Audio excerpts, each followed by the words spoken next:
days all at once, or keep it of moon. down to location, location, location. And it is interesting. The blue spiral video.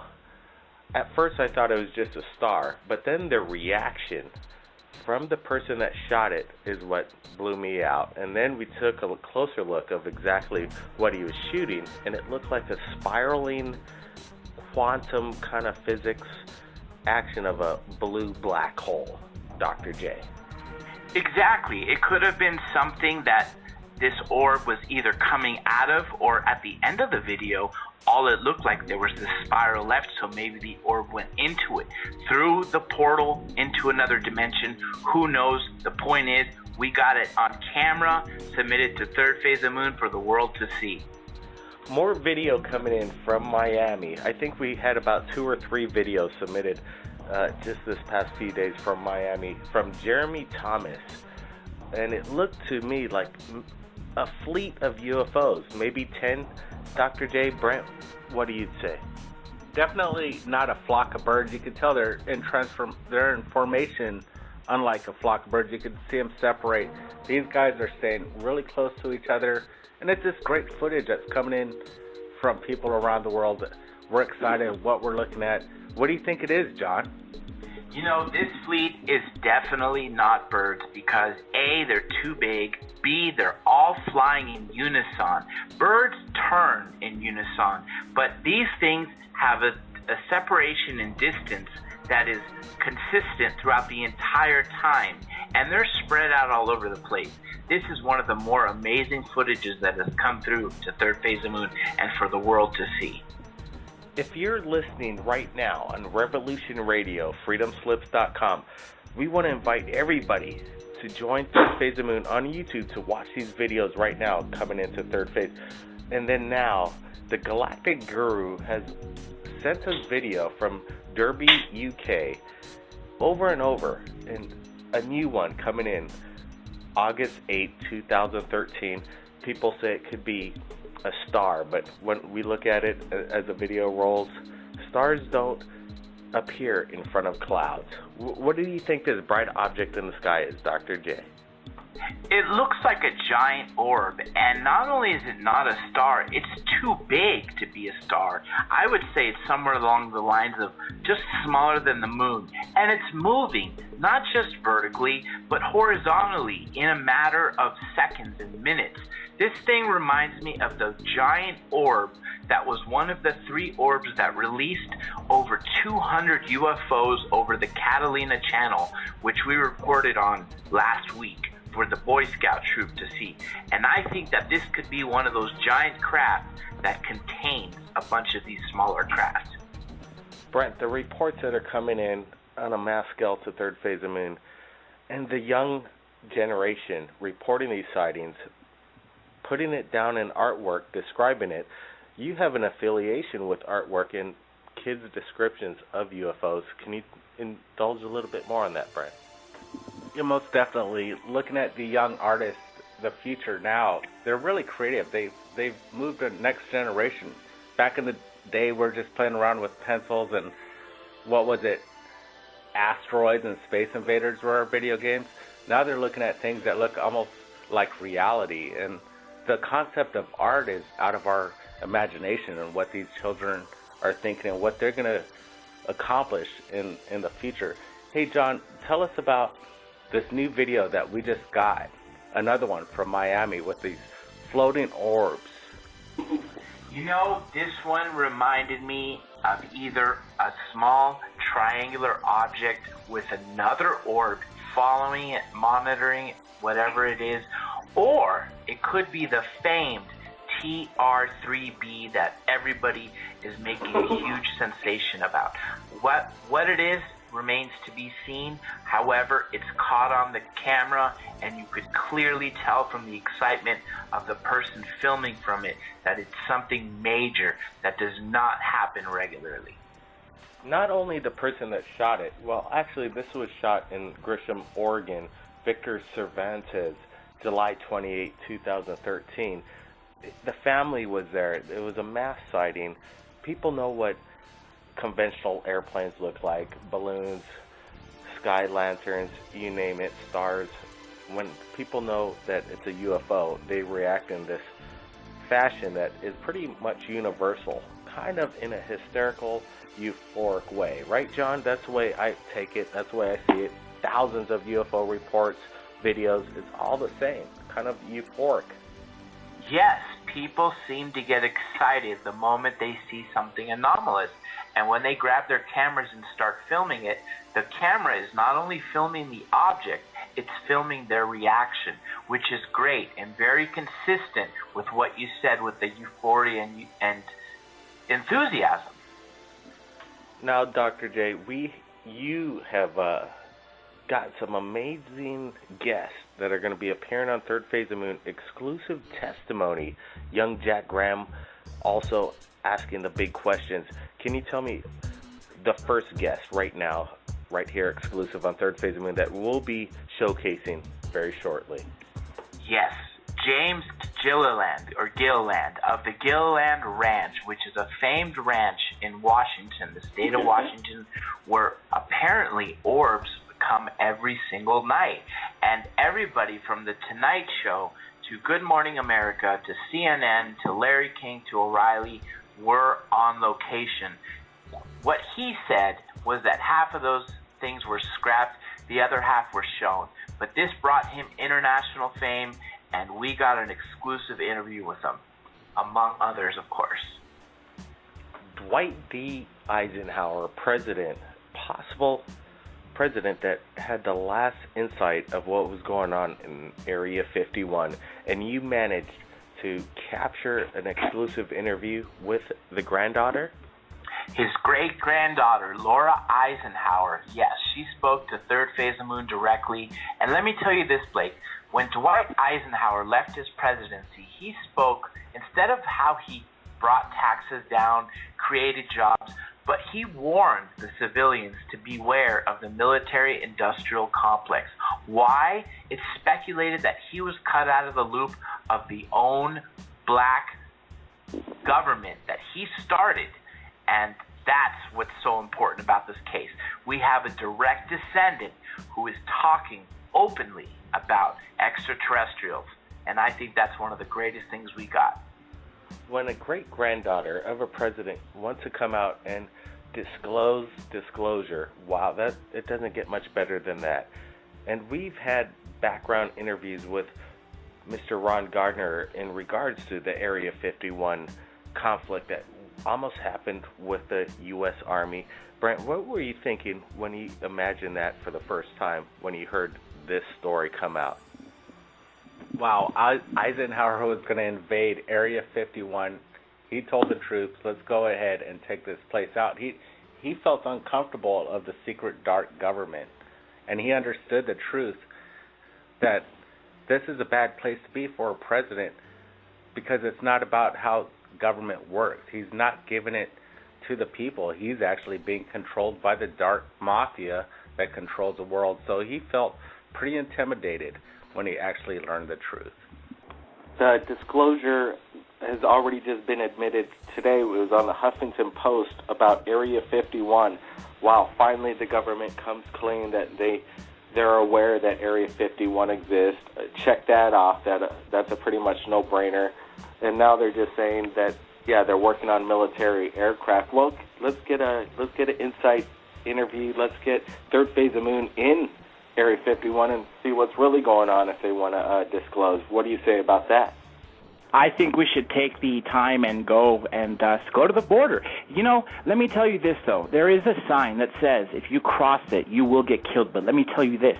If you organize 10,000 people, 50,000 people, 100,000 people to march, do you really think that the U.S. government is going to order the execution of 50,000 people on the spot covered by media? I think that's probably the only way we're ever going to be able to walk onto there. But if we go in groups of 10, 20, 50, 100, they could disappear, and that's also a no-brainer. But you said it was mentioned in the Huffington Post, Blake.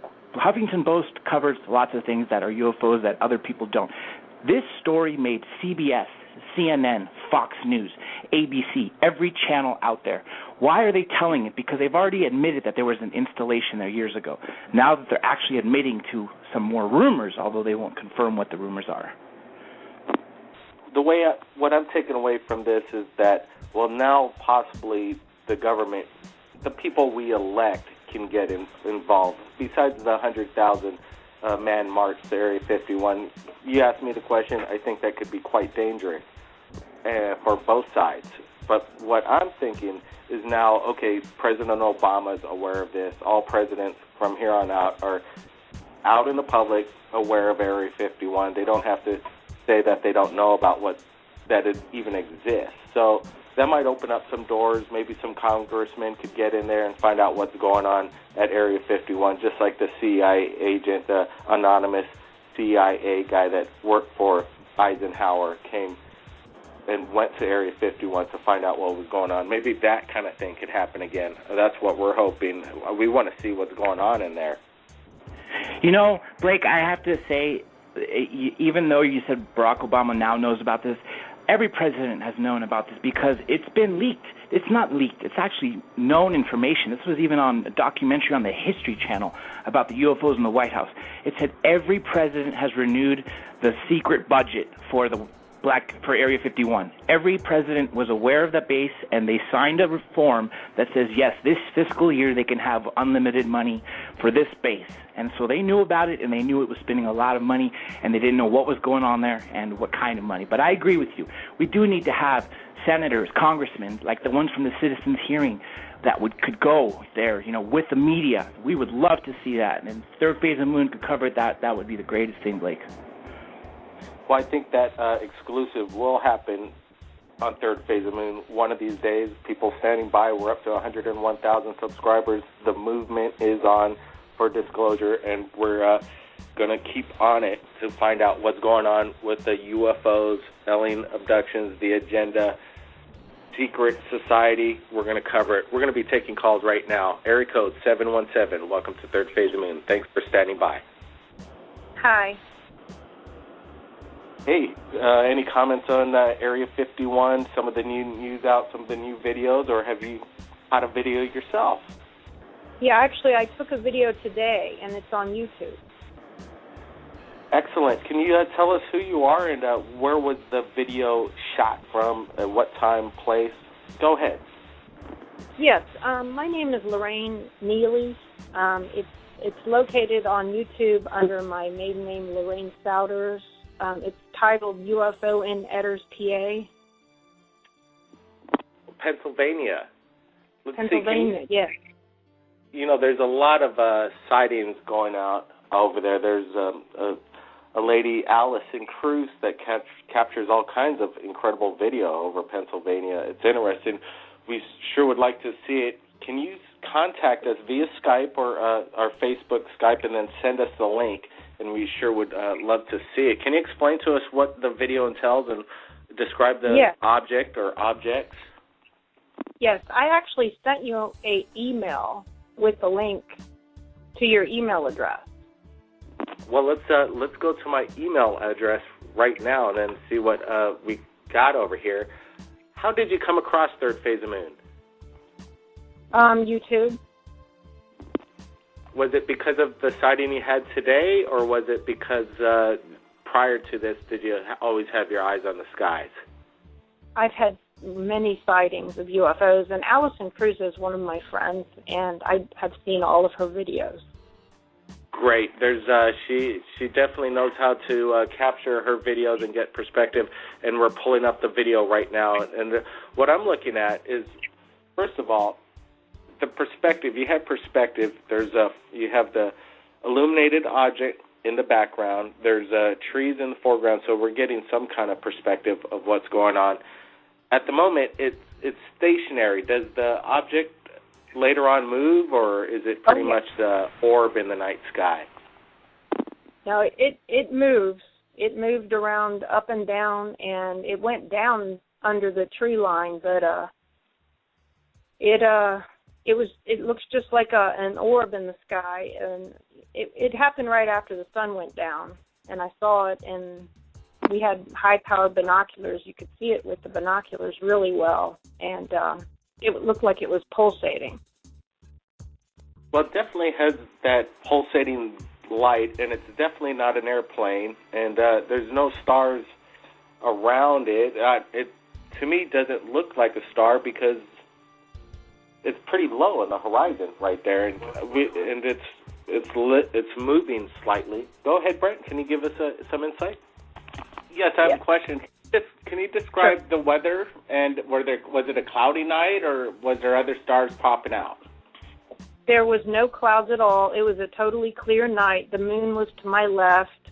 It was pretty bright moon, which is why I was able to video it, because it wasn't really dark out. Well, I think our Third Phase of Moon viewers would be very interested in witnessing this video. Would you mind us sharing this video on Third Phase of Moon as we rebroadcast this radio show to our Third Phase of Moon channel? No, by all means. Go ahead and share it with as many people as you like. Excellent.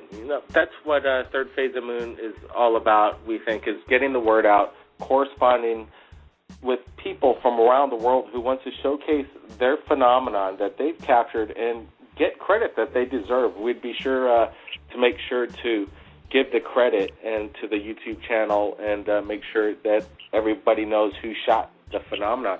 Hey, we really appreciate you sharing your video and your story. Are you always going to have your camera ready, and is it a frequent process? Do you have more UFO videos? Yeah, we see a lot of UFO activity around where we live. We live fairly close to 3 Mile Island nuclear power, and they seem to travel in the same pattern. We see them in the same areas around the same times. Believe it or not, they seem to like to appear after the sun goes down, usually on Friday night, and also late at night. It seems like they like to appear either late at night or right after the sun goes down. And sometimes we see them in formation.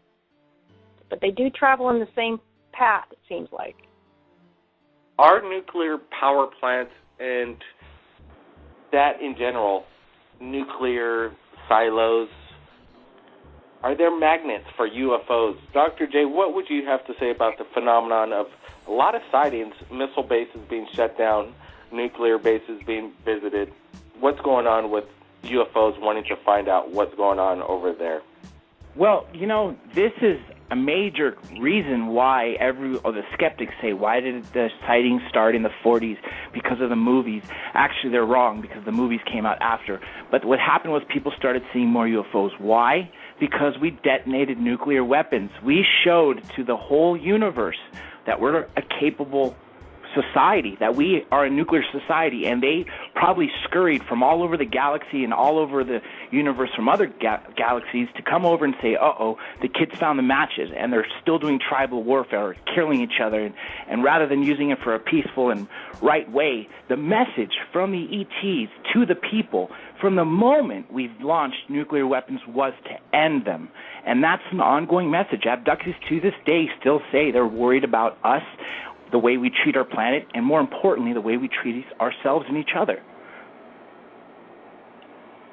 We're getting some Skype messages in as we speak, and somebody says that what Dr. Greer said about UFOs, not wanting to stay visible for too long because government targets will use Skylar weapons on them. It's interesting. I would imagine that there are Skylar weapons around major sensitive spots, and for these mass sightings over the nuclear power plants and missile bases, it seems that technology we have is basically no defense for what's going on and what they want to know. I totally agree. And the fact that they've been shutting down missiles is probably one of the reasons that the government keeps the secret. I mean, how can they tell a public, look, you got things that are coming in the sky that we can't detect, and by the way, they can come to our secret bases and shut them down? I mean, that's a pretty phenomenal thing, if you ask me.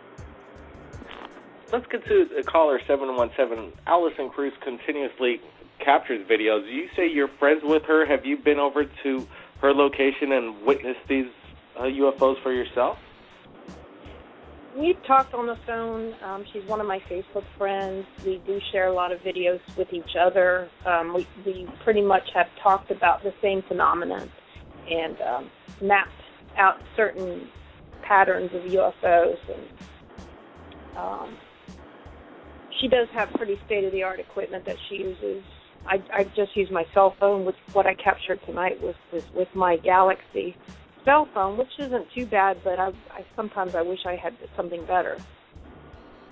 Well, if you're in the same general area, if you could contact Allison on behalf of Third Phase Moon, we really would like to make contact and showcase some of her incredible work that she's been doing, get the word out on what's going on over there in Pennsylvania, and that would be a pretty great opportunity for just to showcase all her hard work. Third Phase Moon wants to, again, give people the credit where it's deserved. Who's doing it, give them the credit.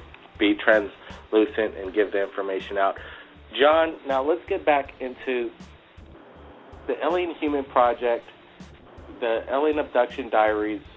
You just spoke with an abductee recently on the radio show yesterday. Tell us, what did he have to say that was some of the most amazing, testimony that I've heard in a while, but I want you to say it because you're the one that spoke to him personally on the radio show. There's a few things that stick out in my mind.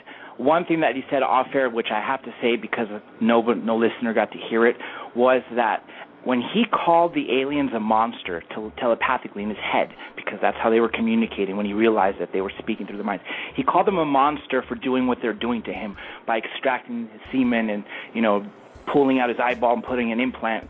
They basically played him a memory of him shooting a bird with a BB gun and said, "You're calling us a monster, you're killing these animals." And then he kind of felt guilty and went on.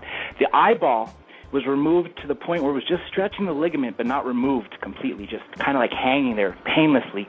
And what they basically told him was that they put the implants there so it's harder for humans to get them out. So basically the documentary we did on Dr. Lear, people like Dr. Lear are removing these things, and the aliens want to make them harder for them to get out. And that was one of the things he also said. Now, the third thing, which are two abduction specialists who were our guests and are great friends of Third Phase of Moon, Kathleen Martin, Denise Stoner, also confirmed this with many abductees. There apparently is this giant pool of this thick liquid. Apparently it's a greenish-black liquid, and it's goo. It's like slime. It's thick. And the aliens tell the people as they're going in it.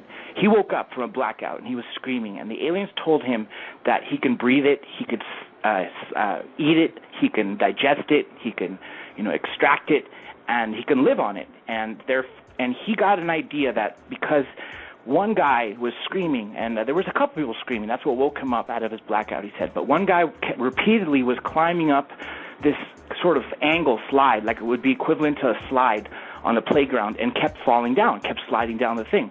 And he said it's very greasy. So in his mind, he got the impression that this guy had been there for years if he was able to figure out where he was, what he was doing, and how to get out of there. And what he speculated, the abductee, was that this liquid is something to preserve humans for years or for travel somewhere. And they also told him they make perfect humans. I think those are the most remarkable things that the Third Phase of Moon viewers got to hear on Third Phase of Moon Radio. Wow, that was pretty amazing testimony. It's absolutely incredible if there is such a material, some kind of gelatinous goo that you could eat, breathe, and what was the point behind it? Just he was in a room and it surrounded him. I'm kind of, can you give us a little bit more detail? Oh, no. He woke up in it, waist deep in it. They had placed him in it, and they had taken him, dragging him by the armpits to the pool, and were telling him what it's for. And apparently he woke up from his blackout hearing the screams. He mentioned, he pretty told his story in the timeline. He omitted some things because of time, but he kept mentioning of this blackout, my third blackout, my fifth blackout. So this was one of his later blackouts on the ship, where after they did the medical exam. And he also saw young kids, he thought they were 14, 15 on the ship, which were not abductees. They were humans, apparently, that the aliens grew on board a spaceship, and they can only live on a ship. They cannot live on Earth. I guess that's what they said, or that's what they told him. Like, he asked in their mind, why can't they come down on Earth? And apparently they're not used to that atmosphere. But I thought that was very unique. So he was in this pool with scores of other people. And he said he described it maybe about, I think it was said 100 yards, larger than an Olympic-sized swimming pool. And it was just a huge thing with massive people in it, some people unconscious, other people screaming, other people, moving around like they're trying to swim and panicking, and other people, like, accepting it. Wow, it sounds like a nightmare. We're getting more texts coming in, and some people say that they're bad aliens that are also part of the dark government, conspiracy, create alien hate. The next big boogeyman is the aliens. And people think it's a ruse or a pre-planned strategy.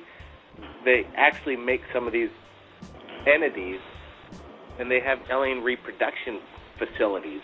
That we need to be careful about these stories, that they may actually be not aliens, but the dark government. More comments coming in, and, it could be that dark government is part of the dark entity alien agenda. Not all aliens are evil, let's hope, but it sounds like a lot of these abduction stories that we continuously hear are like an absolutely nightmarish horror movie that there doesn't seem anything good about it.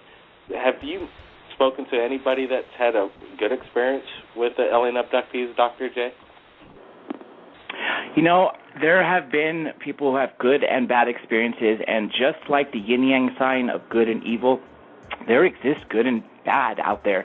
There are a lot of aliens that are coming here for good reasons because they care about us. They want us to grow as a society, join this galactic federation that people call. Then there are these bad aliens. Most of them have their own agenda. We don't know what it is. We could be either farm animals, we could be either, just they're conducting a zoo. Some people say it's a prison planet, but there have been people who've been rescued. Actually, the third phase of the moon expert Preston Dennett, MUFON researcher, 25 years, author of 17 books. One of his books was on UFO healings. 200 cases of documented saving of aliens. One of them he spoke about on Third Phase of the Moon Radio a few months back was with this woman was on a ship, not a ship, on a boat, a small boat off the coast of Zuma, I believe, or somewhere here in Los Angeles. And a storm came in, and tidal waves, not tidal, but massive waves were rocking her and, eventually overturned her, capsized her boat, and broke it apart. And next thing she knows, she was, sees a light taking her off the, out of the water and putting her on shore. And apparently it happened twice to the same woman. So she must have been something important. But there are several people that have good experiences with aliens, Blake. Well, this is a good thing to know, and I really want to thank everybody from around the world that's been joining us on this radio show live right here at Third Phase of the Moon. I also want to remind everybody that we have our new thirdphaseofmoon.net website up and running. We want to thank Tom for helping us out on that. Remember, www.thirdphaseofmoon.net. Dr. J. Andy Elias, we really appreciate you showcasing your amazing encounters with people that have been abducted by aliens and being on location getting the footage to us. Thanks again, Dr. J. Anytime, Blake. Real quick, I just want to remind the listeners out there, listen in to freedomslips.com, Revolution Radio. That's where we have Third Phase of the Moon Radio every Thursday from 8 to 10 Pacific Time, which is Greenwich Medium Time -4. And this week we have Jaime Maussan plus a special guest. Once again, freedomslips.com at 8 to 10 p.m. Eastern Standard Time. Great. Jaime Maussan. We look forward to that. And if anybody out there has captured anything amazing in regards to UFOs, you could contact us via Skype or Facebook, Third Phase of Moon. My name's Blake Cousins, and we'll see you again next time.